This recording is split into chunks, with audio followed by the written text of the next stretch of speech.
আজি বিৰাট গৰম আৰু 35 মানে 35 ডিগ্ৰী চেলচিয়াছ আৰু ফিল্ডটো দিছে 46 ডিগ্ৰী চেলচিয়াছ।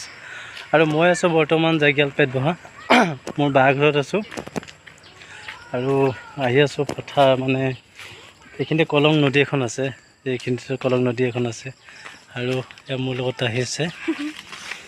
ইয়াত অলপ জংঘল নিচিনা, কাৰণটো ঢেকীয়া শাক ইয়াত খুব ধুনীয়াকৈ আছে। ঢেকীয়া শাক ছিগিব আহিছোঁ আৰু মই ঢেকীয়া শাক বিশেষকৈ বহুত বেছি ভাল পাওঁ, আপোনালোকক দেখুৱাম।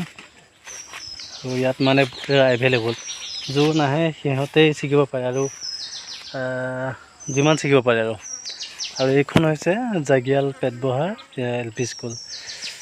এতিয়া ইয়াৰ মহৰ কামোৰো খাম, ইয়াৰ মহ আহি গ'ল। গৰমত মই কাপোৰ পিন্ধিব পৰা নাই, আজিতো যথেষ্ট গৰম। বাৰু ঢেকীয়াকেইডাল ছিগিম আৰু যামগৈ, আকৌ গা ধুমগৈ।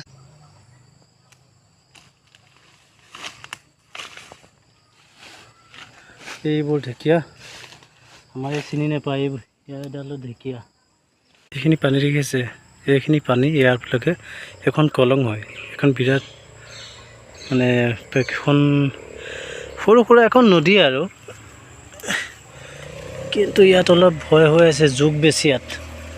আৰু মই আহিছোঁ উদঙে মুদঙে ঢেকীয়া শাক ছিগিবলৈ, কিন্তু বেছি ছিগিব নোৱাৰিম, কেইডালমান ছিগিম আৰু। কালি এসাঁজো খালোঁ ৰাতি, আৰু আগতেও মই ইয়াত আহিছিলোঁ। মই বিৰাট ভাল পাওঁ এই ঢেকীয়া শাক, কলডিল, এইবিলাক ঘৰুৱা বস্তুবিলাক মই বেছি ভাল পাওঁ বজাৰৰ বস্তুতকৈ।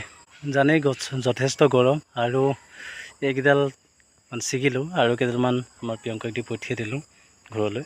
ঘৰটো যে কাষতে। মহ কেনেকুৱা, এই মহে কোনকুনাই আছে। মানে মানুহে কয় যে দেহা থাকিলেহে বেহা, যদি শৰীৰটোৱে যদি কষ্ট কৰি পেলাই এয়া ছিগো আৰু মহৰ কামোৰ খাই একেই হ'ব। এতিয়া যাওঁগৈ, পূৰা ঘাম ওলাই গৈছেগৈ। ভাল লাগিলে ছিগি এসাঁজো হৈ যাবগৈ মানে। এতিয়া যাম, ধুনীয়াকৈ গাটো ধুম। আৰু ঢেকীয়া শাক কোনে কোনে খাই ভাল পায় সেইটো জনাবচোন, মোৰ কিন্তু আটাইতকৈ প্ৰিয় ঢেকীয়া শাক। ধন্যবাদ।